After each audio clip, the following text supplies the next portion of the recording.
Ready, set, adventure! Welcome to Hikanuki World Tour. Today we're on the Greek island of Crete. We'll be exploring the Palace of Knossos, sampling some Cretan cuisine, visiting the city of Rethymno. We can't wait to look around and see everything. Yes, of course. Let us know as well. And we'll spend the night at the beautiful Atlantica Kalliston Resort. Thank you.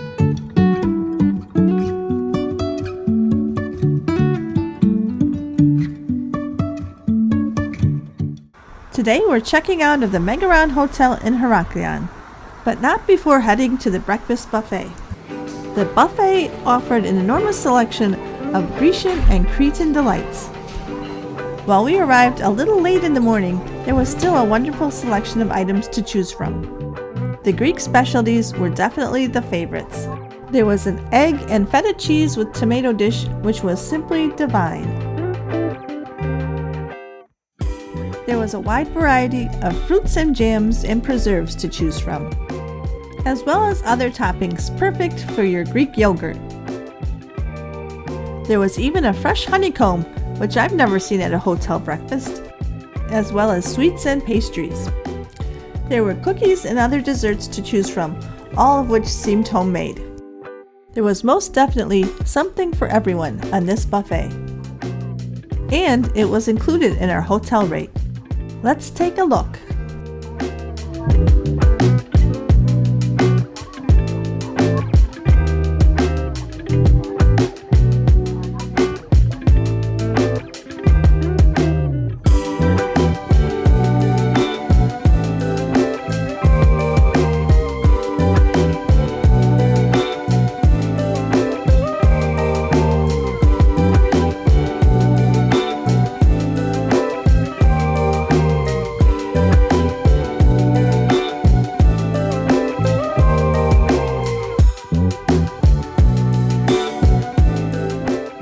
It was hard to choose, but we made a plate mostly with the Cretan specialties.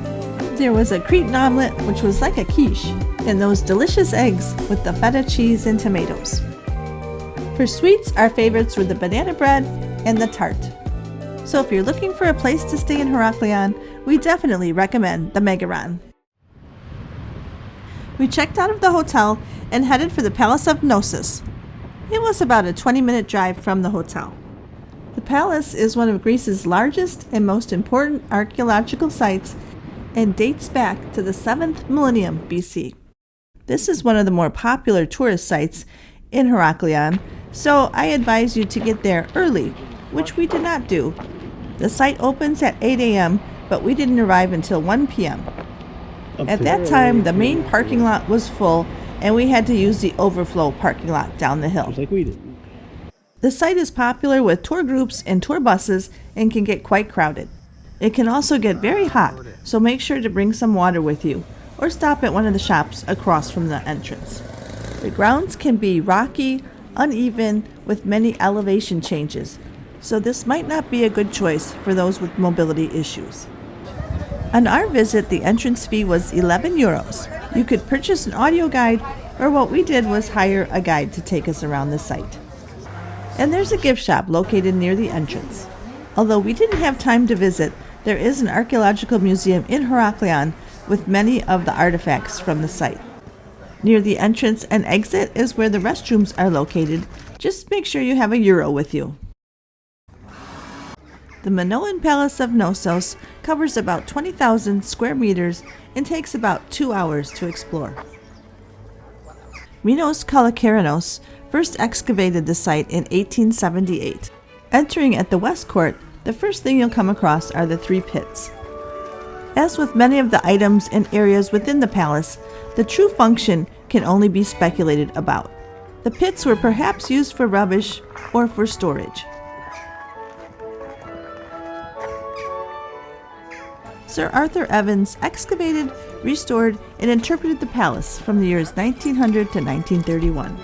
Come along with us as we walk the grounds of the ancient palace. Our video is meant to give a tourist perspective. I'm neither a historian nor a Greek mythology expert, so I'm presenting some of the information that I was given by our tour guide and that was provided on signs located throughout the ruins. If you're like me, then I would definitely recommend taking a tour. You would also be well served by having a map in hand. The palace is the famous home of myths about the Minotaur, King Minos, and the Labyrinth. This area was believed to have been used for storage of food items. The excavation of the site is not without controversy. Evans not only excavated the site, but he also restored it using modern building materials. And some would say he used his own creative license to recreate what he thought would have been there. Some rooms and columns have been painted, while frescoes have been recreated and placed in the rooms. Here, the great staircase and upper floors are largely Evans' creations. Although these pots are original, there is evidence of some reconstruction. These frescoes depict a procession. Originals can be found in the Archaeological Museum and are kept there for protection from the weather.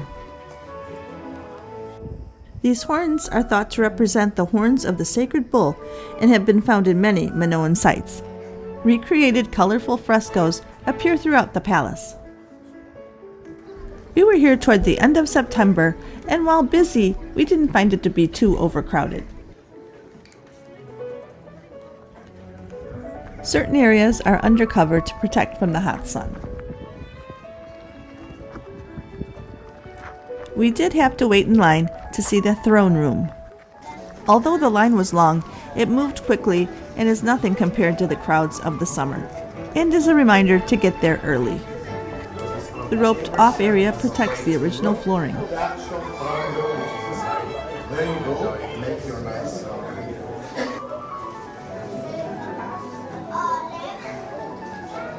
Hi. We're checking out the Minoan civilization with some New Yorkers. All right.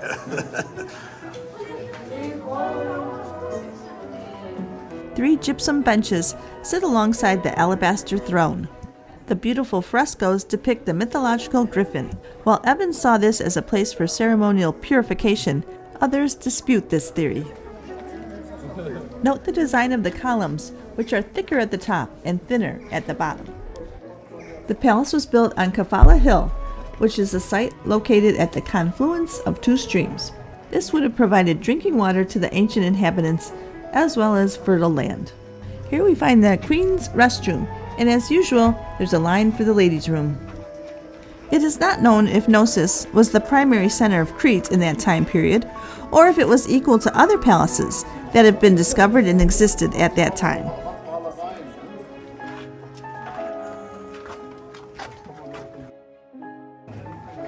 Here we see a recreation of the dolphin fresco.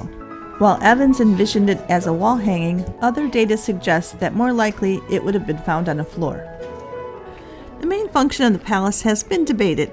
Was it for administrative purposes or religious ceremonies?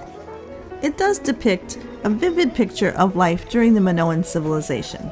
From the extraordinary artifacts, jewelry, and frescoes that were discovered and restored, we can put together what we think Minoan life might have been like. And now we'll continue our walk on this beautiful day in September.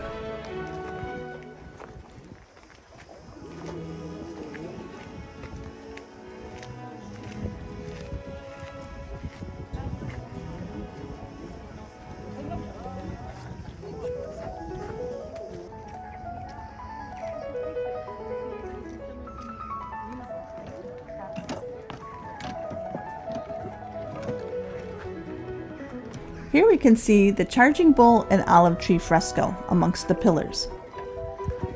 The bull was a symbol of strength and fertility, and it was a popular subject in the palace.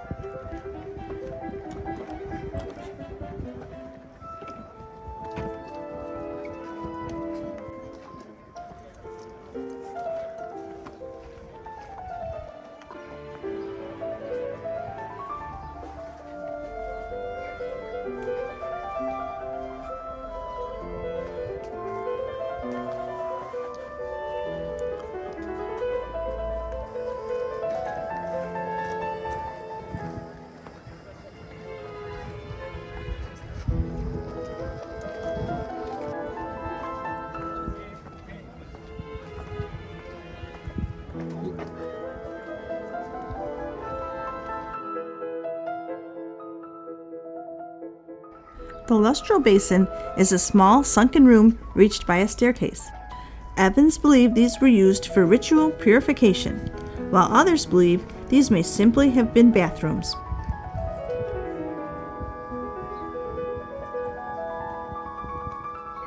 This area is known as the Corridor of Procession, or the Royal Road, or it was a theater, and perhaps it was a little of all three. All in all, we found the Palace of Knossos a very interesting place to explore. Whether you agree with Evans and his creative license in the reconstruction or not, I definitely encourage you to come take a look for yourself. Just a reminder to hit that like button and be sure to subscribe to Hikanuki World Tour. It really helps our channel grow. Thanks, we really do appreciate you. And now we're on to our next destination, the city of Rethymno. As I mentioned, it's a good idea to rent a car on the island of Crete, although driving can be a little bit harrowing. Be sure to follow the local customs and move over to the shoulder if someone wants to pass. It was about a 90-minute drive from the palace to Rethymno. The drive was scenic, but be mindful of the occasional goat. Rethymno is another lovely seaside village in Crete. It has many historical sites, cultural landmarks, and natural beauty spots, and it's definitely worth visiting. The friendly people and delicious food also make it a worthwhile stop. Just across the street from the beach, you'll find plenty of shopping, restaurants, and bars. We were ready for lunch and decided to stop at Nostos. It was about 4:30 in the afternoon, so we were a little late for lunch and a little early for dinner. But that meant the restaurant wasn't too crowded and we got a seat right away. The restaurant has received many awards and recognitions, and we agreed. We started with complimentary lemon ouzo. Oh, here we are. And Yamas. thank you. Yamas. Thank you very much. It looks delicious. Mythos, right? While most everyone does speak English, there's occasionally a language barrier to overcome. This was really a beautiful setting to enjoy a local beer.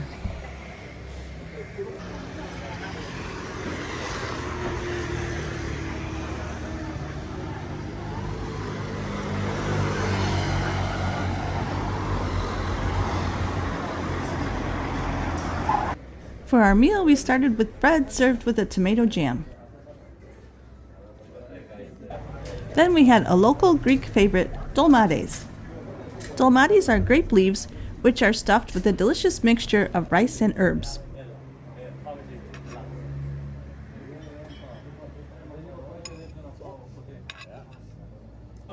Next was another Greek classic, saganaki.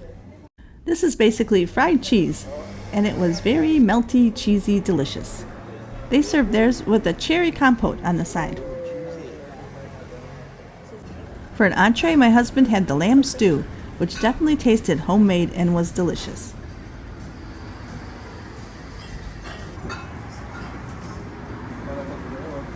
I had the pork gyros, which were served in an unconventional, non-traditional, deconstructed style. And this dish tasted just as good as it looked. One thing to notice about Greek food in Greek restaurants is you will rarely go hungry. And at the end of the meal, we were served a complimentary yogurt with cherries. If you're in Rethymno, I definitely recommend this restaurant. After all that food, we had to take a walk along the beach. Even at 4:30, the beach was still relatively crowded. Our time in Crete went way too fast, and we'd love to come back and spend more time at the beautiful beaches. The beach here was a little rocky, but there were plenty of chairs for rent.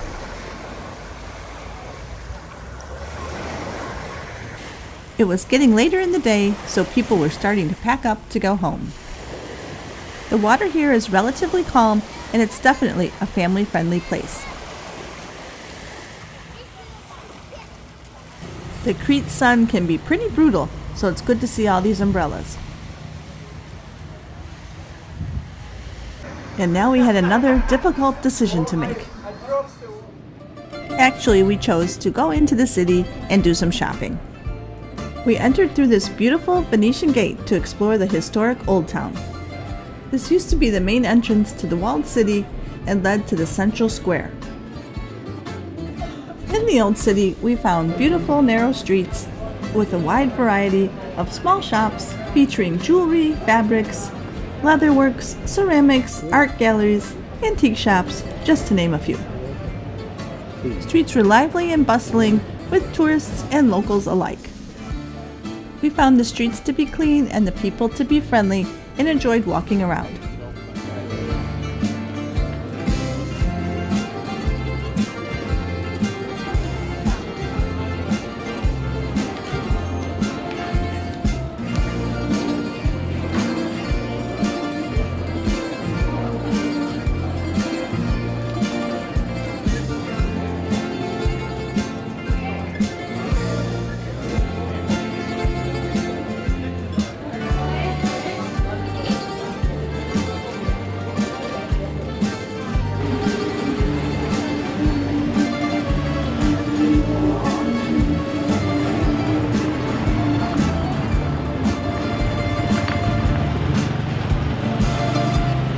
After walking around the shopping district, we went down to the Venetian harbor.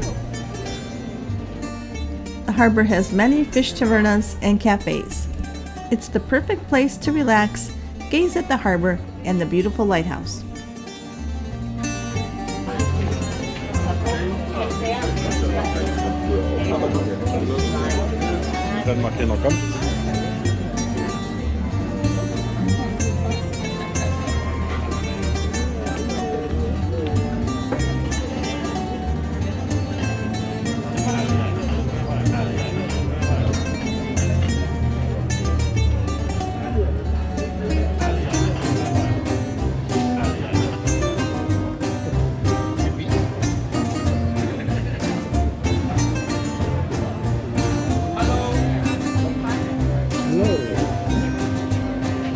Thank you. Maybe later, sir. Yeah. Well, we just wait. Yeah, maybe later.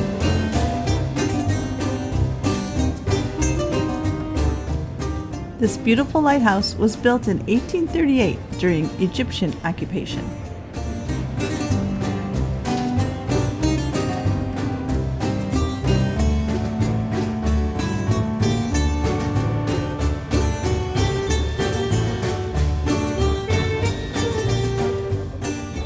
The harbor is the perfect spot to sit, relax, reflect on your day, and plan the next day's activities. It also provides the perfect backdrop for any photo. You can even climb the narrow steps to walk the walls.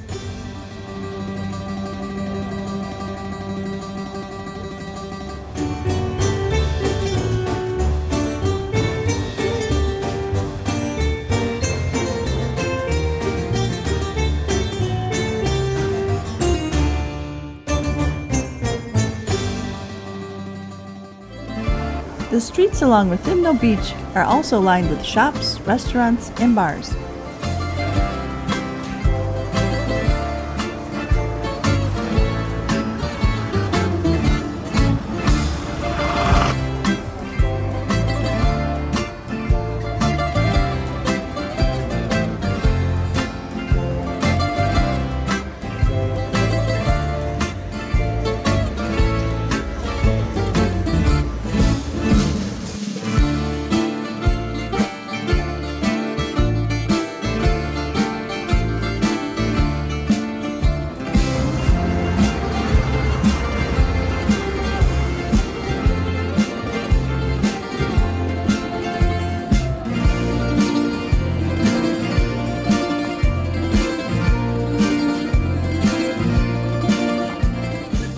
Before leaving, we took a late afternoon stroll toward the lighthouse.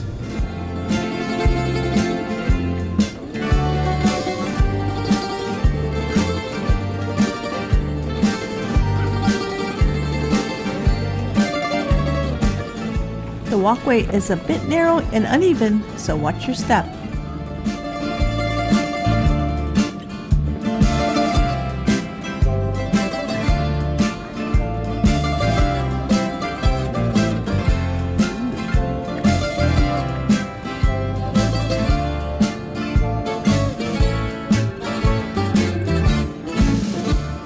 Once you reach the end, you'll be rewarded with beautiful views of the countryside as well as the lighthouse itself.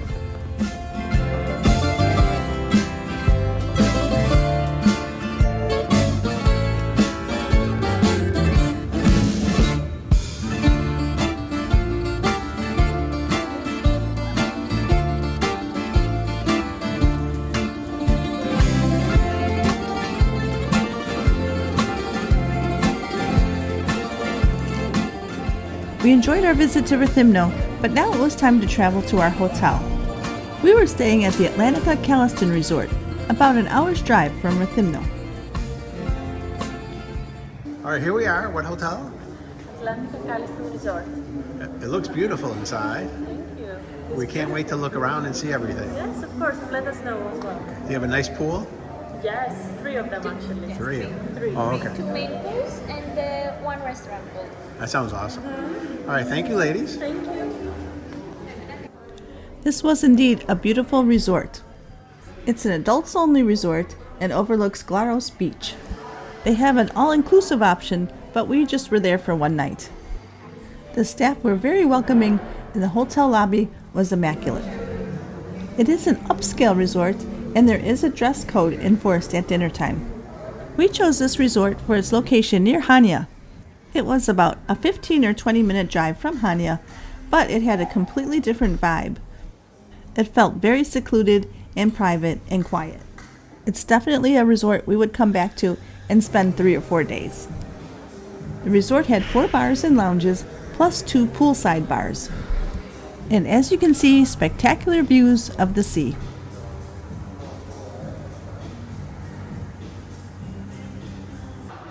The environment was very tranquil and relaxing.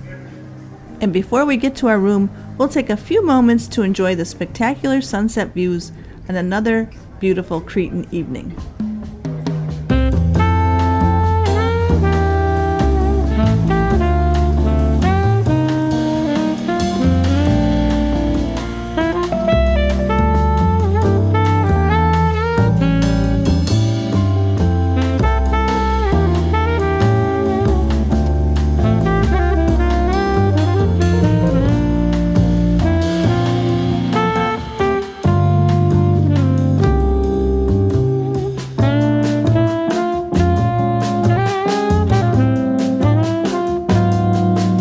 And now to our room. We were in room 124, which was a deluxe sea view room with pool. They even left us a complimentary bottle of wine and some fresh fruit. The rooms have been newly refreshed and were modern and elegant. We found the closet and storage space to be more than adequate. Some nice amenities included robes and slippers, as well as a safe. There was also a coffee maker and kettle, with plenty of coffee and tea and sweeteners provided. There was definitely a lot of attention to detail in the room. There was also a small refrigerator stocked with a few soft drinks and water. There was a large desk, and there's that bottle of wine just waiting for us to consume. We had a 1 king bedroom, and we had extra towels for the pool. This room really had a lot of space to stretch out.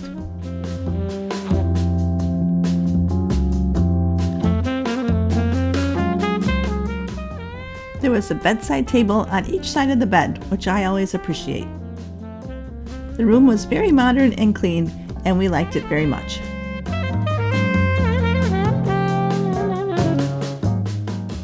The bathroom was spacious as well.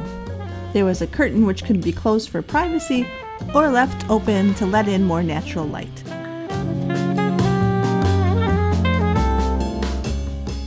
The bathroom was clean, modern, and bright, and felt brand new thanks to the recent refurbishment.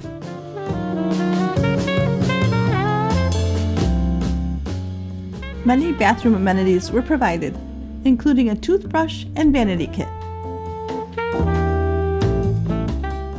There was a bathtub with shower fixture, and shampoo, conditioner, and body wash were provided. Heading outside, it was time to take a look at our plunge pool. The room was located on the first floor and had a large area for eating and 2 very comfortable lounge chairs in addition to the pool. We paid just over 300 euros for this room, which was a bit of a splurge, but everything provided was wonderful. We even decided to stay longer the next day to take full advantage of the pool. The hotel also had an indoor pool adjacent to the health club. I found it very unique and interesting that they had an exercise bike and stair stepper right in the pool. They also had a well-equipped fitness room, which, like everything else, was impeccably clean.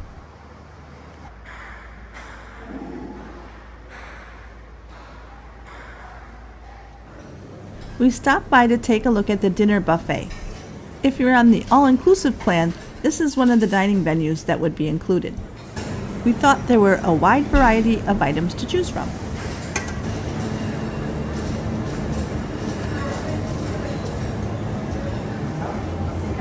From fresh fruit and desserts to salads and pastas, and this guy. There were plenty of options. Hi, how are you? We decided against the buffet because we just weren't hungry enough. But we thought we would come back in the morning for the breakfast buffet. We went up the street from the hotel to restaurant Orexi. Orexi means appetite in Greek. It was about a 5-minute easy walk from the hotel. This was an authentic family-run restaurant with a lovely courtyard setting.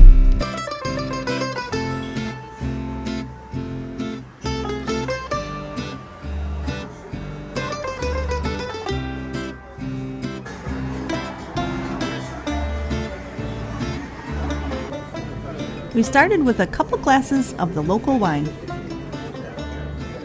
The setting was very pleasant and the weather was perfect.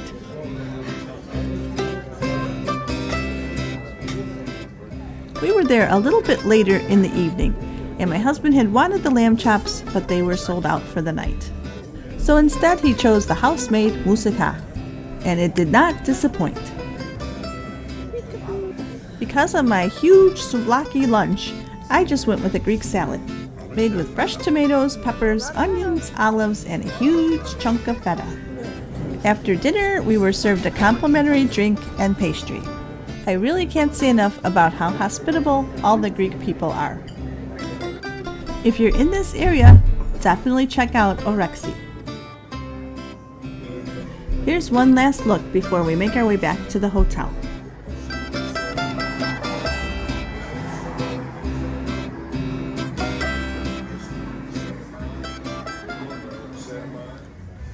Because it was such a beautiful evening and we only had one night to spend at the hotel, we decided to head to the poolside bar for a nightcap. There were a fair amount of people there enjoying the DJ who was playing hits from the 90s. Our bartender Roberto was very engaging and entertaining. It was fun sitting and watching him put together some delicious concoctions. The Aperol Spritz is always a fan favorite. It was a long day for us, so it was a one and done kind of evening. Thanks, Roberto.